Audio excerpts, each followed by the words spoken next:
Well, good morning, everybody. As you can see, I'm waiting on Melissa. I think that's all I do is wait on Melissa. Sometimes I wonder if she's getting ready or what she's done, but I'm waiting on her to get out here and get in the van. I've got everything loaded up that I can think of. She's got the list of everything that we're supposed to do. That's how it rolls around here.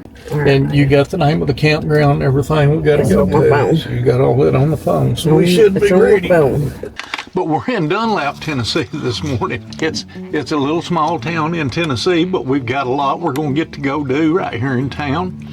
Everything pretty much is within a mile and a half, you said, of what we got to do. 1.2 miles. And so we're going to see some history and we're going to visit the little town.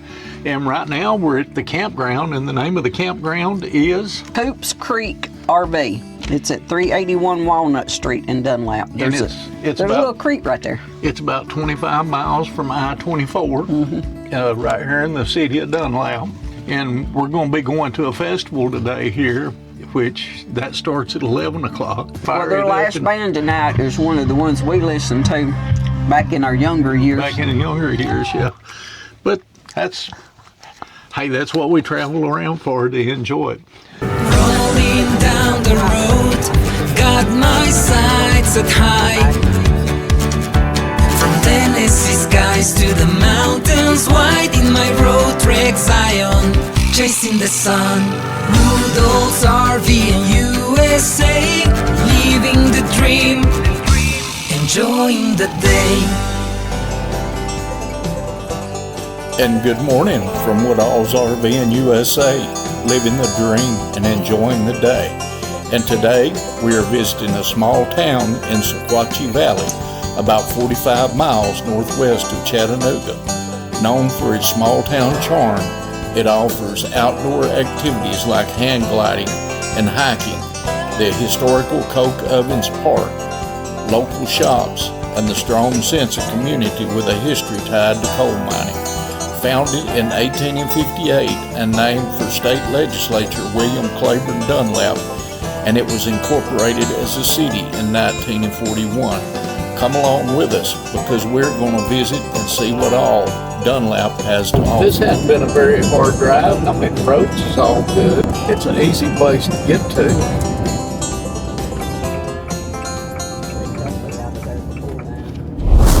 56 degrees. We're at one. 56. Well, 56 is not bad. That's, like I said, I don't know whether we even have to even plug up tonight or not. Lock her down. Said you Yes, lock her I've got it locked down. Okay. And we're fixing to go up here to the office and let Melissa pay. We're going in. You can find out about the Wi-Fi and all that stuff. Oh, look, it's a kitty.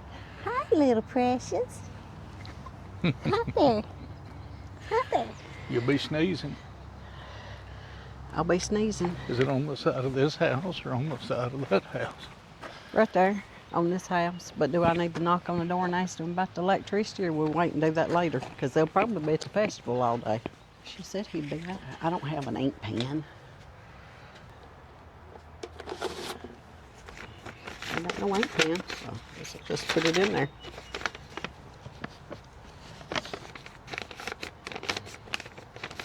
No, you got to do is just stick it in the drop box and drop it in. Yep, you got it on video, so. And what you can see is we're staying at Coops Creek RV Park right here in Dunlap, Tennessee. Coops Creek RV Campground in Dunlap, Tennessee is a highly rated, clean, and friendly park located at 381 Walnut Street. Owned and operated by Keith and Darlene Davis, it is recognized for being well maintained and conventionally located near local town amenities. Reviews praise the park for being a quiet, well-run spot often visited while exploring the Sequatchie Valley. Not to be mixed up with Coops Creek cabin rentals, the campground offers water, sewer, and electrical hookups with a 50 and 30 amp service. The campground does not have showers or bathrooms. Your rig must have the facility. The park is located right next to the city walking trails that are well maintained and paved. Melissa and I really enjoyed being at this campground. And I think for a small campground, this is a real nice campground. And I would say that it was real good. I don't know if did they have sidewalks? Yes, they got sidewalks. Or do we have to walk on the road? But we just left the campground. We're fixing to head uptown and let you see around up there. And hopefully we'll be able to go up to these coke mines. They say it's supposed to open up about 10 o'clock. And so that's what we're mainly wanting to go see. And there's the festival grounds is right there. Yeah. From the campsite, it's just right across the road. They actually do have sidewalks. There you go. It was founded in 1858 as the seat of Sequatchie County. Involved from small farming community to a major early 20th century coal mining and coke production hub. Named for legislator William C. Dunlap, the town boomed with the Douglas Coal and Coke Company, leaving lasting industrial legacy of the Dunlap coke ovens. Now, where did you say that coke mine was? You'll go up to the red light and take a left. I had it pulled up on my phone. Before I made you change everything? Yeah, before you made me change it out and close it. So when you get up there to the red light, you'll just stop and let me go back and look. Oh, we need to push the button to cross the street. Yeah, go ahead. And this is going to take us up to the coke mines where we're fixing to go up and see those. And we're right uptown right now, and you can hear all the traffic. It's To be such a small town, there's a lot of traffic here. Yep. Let me get the picture of this right here.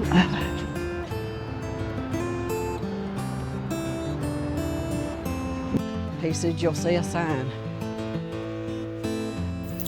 Well, Melissa, since we've been talking about that diet so much, this little walk and trip to the coke mines is going to be right up our alley.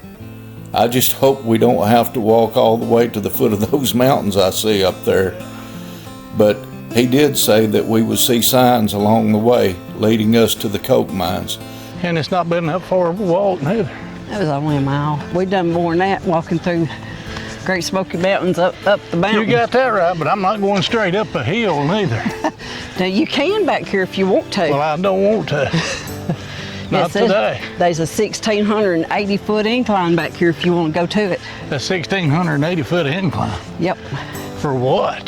To go up into the top part of the Mine? thing back here. Yeah. No.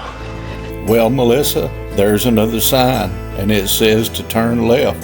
So we're fixing to head up this way. Hopefully it won't be too much farther. I think she's about to give out on me. And what you can tell is we're at the Coke Ovens Park right here in Dunlap, Tennessee. And can you tell them just a little bit about the coke ovens and stuff? It says that it's listed on the National Register of Historic Places. It's a museum housed a reconstruct commissary building that contains the largest collection of historic mining photographs in Tennessee. Visitors can take a self-guided tour of the 268 stone and brick coke ovens, explore the replica coal mines, and see a historic caboose and depot replica. And the admission is free, so they do take donations. Yep, and so it don't cost you anything, but we always take and donate a little bit whenever we come to places like this, because it does take some money to take and keep these places up, so remember that. Come in, come in. Hi there, how are How you? y'all today? Just fine, how are you? Step on that door right there. Y'all been here before? No, sir. This is a museum about the coke ovens, which all they did here was convert coal from the coal mines on top of the plateau into industrial charcoal. It just looks like lava rock, but that burns. If you get that to burning and you blow air on it, it burns at over 2,000 degrees. But the carbon that is in coal, there's full of carbon, that carbon mixes with the iron and turns that iron into steel. And iron, that's a cast iron stove.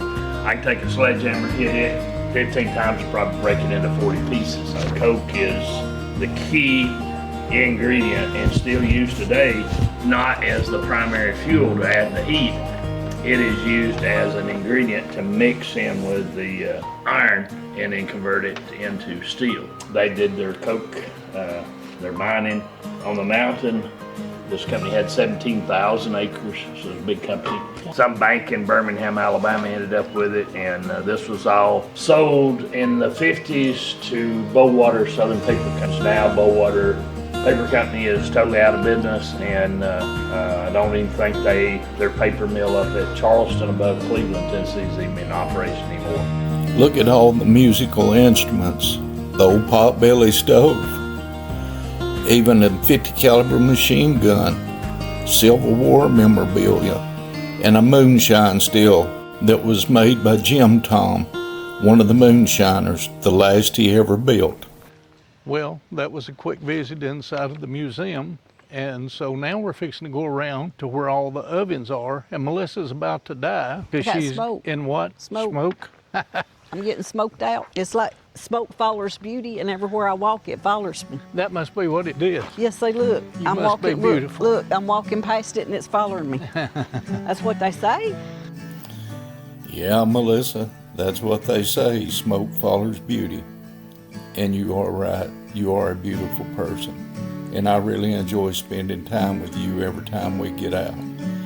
But now it's time for us to get on down here to these coke mines and see what all we can see.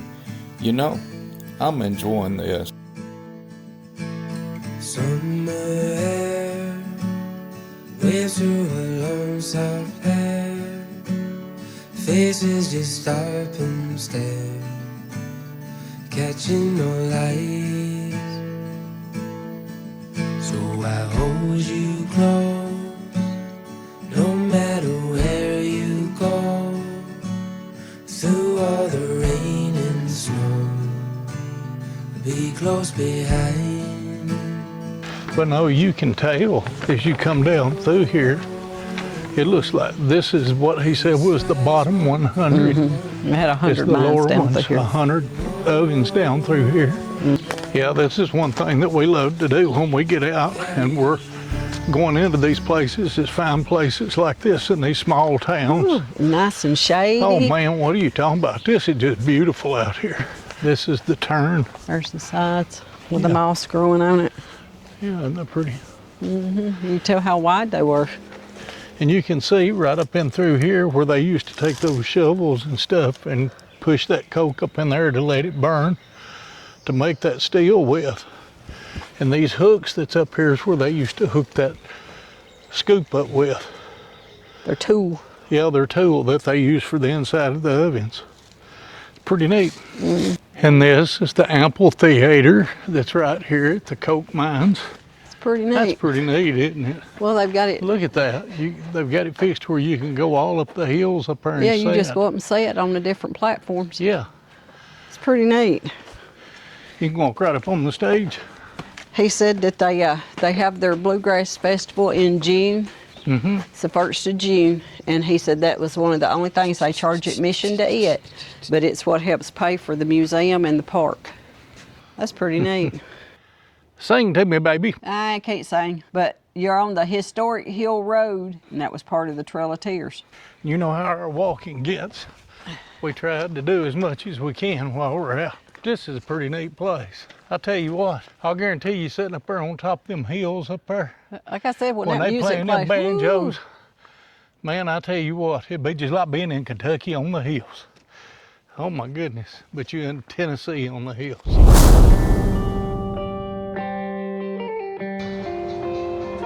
he got his front seats done, not his back.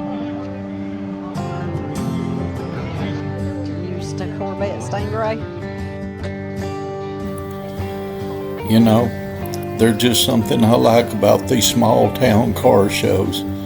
You get to see all kinds of them, and especially how much love they put into them to remake them and redo them. And you know, sometimes you can't ever tell what you'll find. An old camper pulled by a 1920 vehicle. You know, that's something out of the ordinary. This is the John W. Mansfield House, 1869 to 1956. This was an interesting folk Victorian style house built between 1910 and 1920, most likely close to the time of the Agency Courthouse was built in 1911. Sequatchie County Courthouse built in 1911. This two-story brick classical revival-style building was Sequatchie County's first brick courthouse, replaced the former famed Greek revival courthouse from the 19th century. But this is the Rankin House, built in 1852 by William Rankin, the oldest dwelling in Dunlap, which was known as Coops Creek when Rankin in 1804 and 1886 built here. The name changed to Dunlap after the state legislature established Sequatchie County in 1857. The house is a classical example of Greek revival style two-story cathedral hall house. Now while we're uptown, we got to go get something to eat. And the only thing that I can think of to do, we found a little place called the Sequatchie Brewing Company. And they've got all kinds of neat sandwiches and everything there. And they say it's one of the best places to eat here in Dunlap. Yep. So what we're going to do, we're going to go in and see if we can try it and see what they got. Now, I don't know about y'all, but it's been a long time since I've had a root beer float.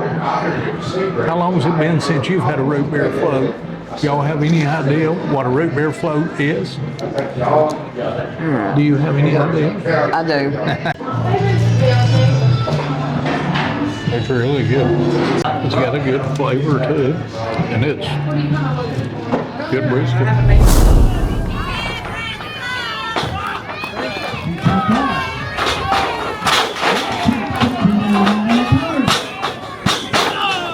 I don't know about y'all, but I've always wondered about these wrestling matches. How much of that is fake and how much of it is real? But I tell you what, it looks like it's a hard routine to follow. Hey, my name is Ken Endicott. We are with the Gideons International, and we're here at Valley Fest here in Dunlap, Tennessee. It's a free festival that we do every year. This is the 15th or 16th year, I think, for the festival. But we're giving out New Testaments and Bibles to folks that come by that would like to take one. And we're just trying to witness to the Lord, and we want to see people come to a saving knowledge of Jesus Christ.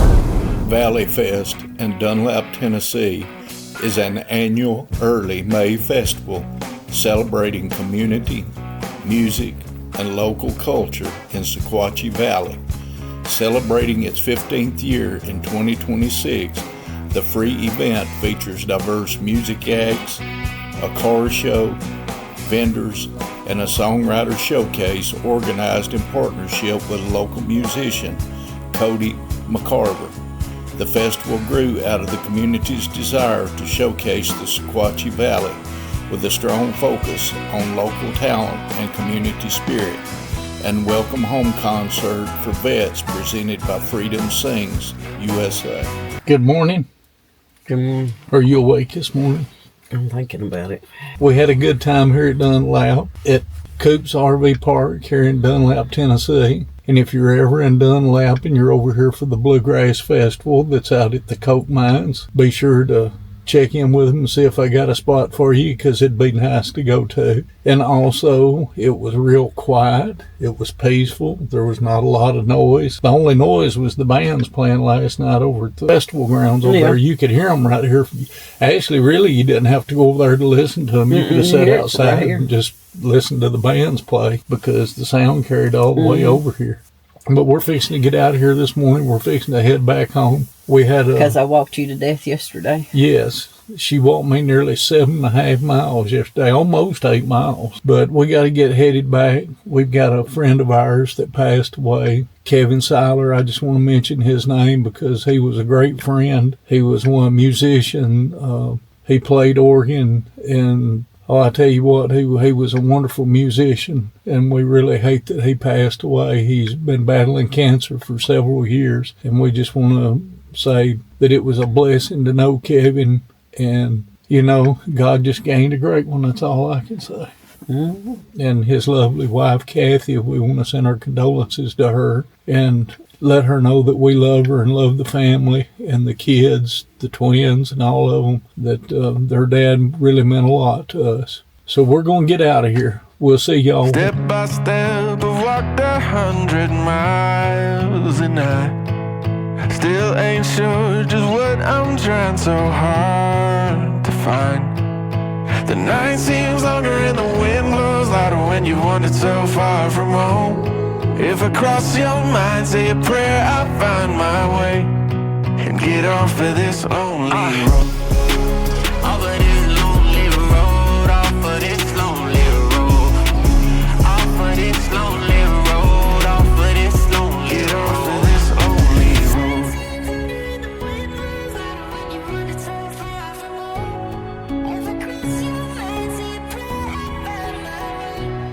And get off of this lonely road.